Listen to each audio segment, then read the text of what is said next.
how to install Angry Birds Epic. So if you want to install Angry Birds Epic, then what you need to do is you can just open up your Play Store or your App Store, and then you can search for Angry Games Epic. But if you don't find it right here, then you can open up your browser.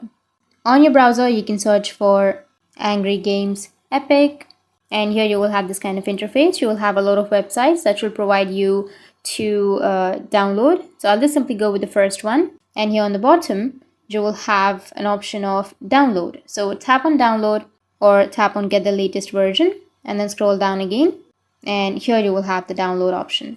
So you just need to simply tap on the download, which is right here. Once you tap on download, it will start the downloading process, and you will have the downloaded file. So you just need to simply go with the upper right, which has that three dots, and then tap on the downloads section.